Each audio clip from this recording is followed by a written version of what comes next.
Mesdames, Messieurs, bonsoir. Soyez les bienvenus dans ce journal. Il s'est vendu à 560 000 €. Le château du Temple à Theneuil dans le Bouchardais est parti aux enchères cet après-midi. Il avait appartenu dans les années 80 à la chanteuse Nana Mouskouri. 10 ans de prison pour Théophile Duhamel, reconnu responsable d'un coup de couteau mortel ayant entraîné la mort de Maguette Gueil en février 2013. Le verdict est tombé hier soir au terme de 3 jours de procès. Et puis nous prendrons la direction du Théâtre Olympia dans ce journal. Une pièce de Marivaux adaptée par Jacques Vinçay sera jouée. La dispute traite de la thématique de la fidélité avec un dispositif scénique très particulier. C'est ce que l'on verra.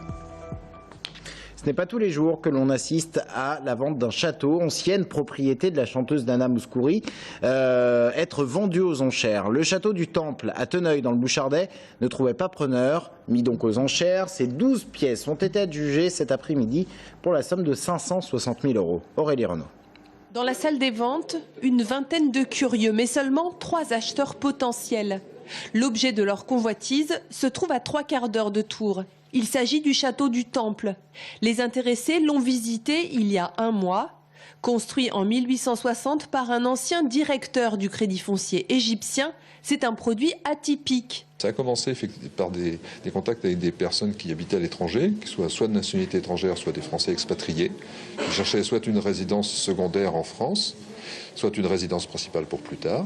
Le premier contact, c'était une personne d'origine allemande qui vivait au Qatar ou dans un pays du Moyen-Orient. Les autres contacts, un designer new-yorkais et un Allemand vivant au Qatar. Et finalement, pour cette vente à la bougie, ce sont 3 Français qui se positionnent. L'un d'entre eux est représenté par un ami. C'est un peu le coup de cœur de quelqu'un qui aime la région. Donc il voudrait tenter d'acquérir cette propriété pour réaliser un rêve. La mise à prix, 378 000 €. Et les enchères ne vont durer que quelques minutes. Il faut dire qu'elles grimpent à coût de 10 000 €. Nous sommes à 560 000, messieurs, aucun regret. Donc je déclare ce bien adjugé au porteur du badge numéro 14, moyennant le prix de 560 000 €. Les nouveaux acquéreurs, un couple de Parisiens d'une 50aine d'années qui souhaitent faire de ce château une résidence secondaire. J'y ai cru, bien sûr. Après, évidemment, quand on voit que la personne qui est juste trois places derrière, ou à côté du moins, surenchérit du tac au tac, eh ben, je me suis dit, voilà, le mandataire, enfin, cette mandataire pouvait monter encore beaucoup plus haut. Et des moyens, il en faudra aux futurs propriétaires, montant des travaux pour que le château soit habitable, plus de 500 000 €. Autre titre de l'actualité ce soir, le verdict dans le procès du Vieux Tour. Il est tombé hier soir. Théophile Duhamel écope de 10 ans de réclusion criminelle pour avoir donné sans intention un coup de couteau mortel dans le thorax de Maguette Gueil. Les faits se sont déroulés en février 2013. Les jurés l'ont considéré responsable de sa mort. Audrey Champigny. À la question, le coup de couteau a-t-il été donné volontairement? La Cour a répondu oui. Était-il mortel? Oui. L'accusé avait-il l'intention de donner la mort à Maguette Gueil? Les jurés ont répondu non. À l'issue de ces 3 jours de procès, Théophile Duhamel a été condamné à 10 ans de prison. Une peine justifiée pour la partie civile. On espérait qu'il y ait beaucoup plus d'explications. C'est le regret qu'on a. Mais ce qui est bien, c'est qu'on est reconnu comme victime. Et que M. Duhamel, il a tué Maguette pour des conneries. La défense avait plaidé, elle, pour du sursis avec mise à l'épreuve, mais elle a décidé de ne pas faire appel. Ce verdict est un verdict d'apaisement, que sa culpabilité est consacrée comme finalement il l'a souhaité lui-même, après toutes les difficultés que nous savons. Voilà, je pense que c'est un verdict qui est acceptable et en tous les cas, moi, à titre personnel, je n'en interjeterai pas appel. Incarcéré depuis déjà 3 ans, Théophile Duhamel peut d'ores et déjà prétendre à mettre en place une procédure de libération conditionnelle, sous garantie bien entendu de promesses de travail et de réinsertion. Le calcul des grâces, qu'il s'agisse des diplômes passés en prison et de la détention déjà effectuée, sera également à prendre en compte. Théophile Duhamel pourrait ainsi sortir de prison dans quelques mois. François Bonneau, le président de la région Centre-Val de Loire, lance les états généraux du développement économique et social en région. Premier acte en Indre-et-Loire cet après-midi dans l'usine Figarol à Saint-Pierre-des-Corps. Ces états généraux sont la conséquence de la loi NOTRe qui redéfinit les compétences. L'économie ne sera plus assurée que par la région avec comme relais les intercommunalités. Les régions doivent donc adopter un schéma de développement économique et c'est pour cette raison que les états généraux sont organisés. Ils se dérouleront par exemple en Indre-et-Loire sur le thème du numérique au printemps, au mois d'avril. Le schéma doit être adopté lui en 2017. On en parle ce soir avec François Bonneau, il est notre invité. Rendez-vous à la fin de ce journal. Un portrait à présent, celui de Benjamin Bertrand, ancien gardien remplaçant du Tour FC. Il a officié pendant 6 bonnes années au sein de l'effectif tourangeau, mais son contrat est arrivé à terme au mois de juin dernier. Et depuis, Benjamin Bertrand n'a pas trouvé de club de remplacement. Il pointe aujourd'hui à Pôle emploi, mais il garde espoir. Son portrait signé Bastien Mathieu. C'était il y a un peu plus d'un an, le 24 octobre 2014, le Tour FC se déplaçait à Châteauroux pour le compte de la 12e journée de Ligue 2. Benjamin Bertrand ne le sait pas encore, mais ce sera son dernier match avec les Bleus. Après la démission d'Olivier Pantaloni au poste d'entraîneur, Bingourou Kamara est mis dans les buts au poste de gardien. Entre-temps, Benjamin Bertrand est arrivé en fin de contrat en juin dernier et n'a pas été prolongé. Et depuis, le gardien de 23 ans se retrouve sans club. J'avais eu des offres cet été en Portugal, en Belgique, j'ai eu la nationale aussi directement dès la fin de saison qui m'ont proposé des offres. J'avais eu les Herbiers, j'avais eu Sedan avec qui j'ai discuté. Et on a préféré décliner parce qu'on attendait des meilleures offres qui allaient se dessiner normalement en fin de mercato. Après j'ai eu une offre au Portugal. Tout ça, ça s'est pas fait au final. Donc je me suis retrouvé à la fin du mercato sans club. Depuis 6 mois, c'est donc seul que Benjamin Bertrand s'entraîne. Le natif des Landes s'impose des séances quotidiennes en compagnie d'amis qui lui donnent un coup de main. L'objectif, garder la forme pour être compétitif lorsqu'une offre sérieuse se présentera. J'ai vraiment un groupe d'amis, de 6 amis qui, à n'importe quel moment, dès qu'ils sont dispo, si j'ai besoin, je peux les appeler, m'aider. Après, j'ai la famille derrière, bien sûr. Famille, tout ça, sur qui tu peux compter, quoi. Après, ça te permet de faire le tri quand même à cette situation. Comme tout Français ayant travaillé et se retrouvant sans emploi, Benjamin Bertrand est actuellement au chômage et se retrouve imputé de 58% de son salaire. S'il a de quoi vivre, il espère retrouver rapidement un club qui lui fera confiance. En attendant, l'ancien bleu n'hésite pas à aller donner un coup de main à son frère, propriétaire du Puy-c'est-Tout dans le Vieux-Tour, ou descendre dans le sud pour aider ses parents. S'il ne s'est pas donné de date butoir pour trouver une nouvelle équipe, le temps lui est compté.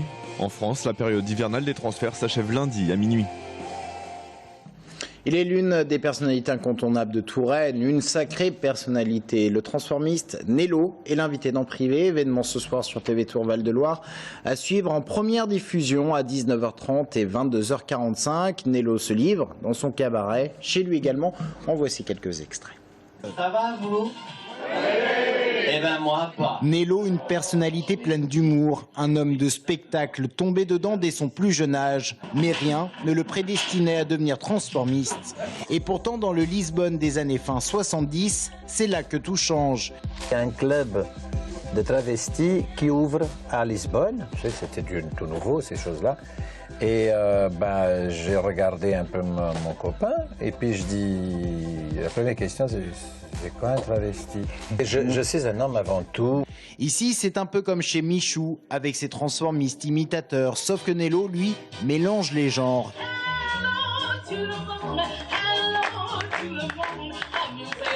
C'était ma mère qui était un peu plus dure parce qu'elle ne comprenait pas les mœurs. Elle dit, si tu continues à faire ce que tu fais, tu oublies, tu ne seras plus mon fils. À ce moment, Nello connaît ses premiers succès médiatiques, mais il découvre aussi la jalousie et l'hypocrisie. Trop pour lui, il fuit à nouveau, cette fois-ci à Amsterdam avec sa sœur. Des petits boulots pour lui et des cachets qui remettent en piste Linda Christel. Puis au début des années 80, l'arrivée à Tours chez Patou au Club 71. Quand même le compagnon de femme Nello, son perroquet depuis 30 ans. Fais un bisou. Voilà, bisous. Voilà. Oui, bisous. À 4 ou 5 ans, le petit Nello débarque en Afrique. De cette enfance, il en conserve de nombreux souvenirs. Je voudrais retourner en Angola. Ça, il me manque. Je ne voudrais pas quitter ce monde sans retourner en Angola. C'est un rêve. Retrouver mon lot de certitude, le quotidien réapparaît, sortir le chien, faire le marché, comme d'habitude.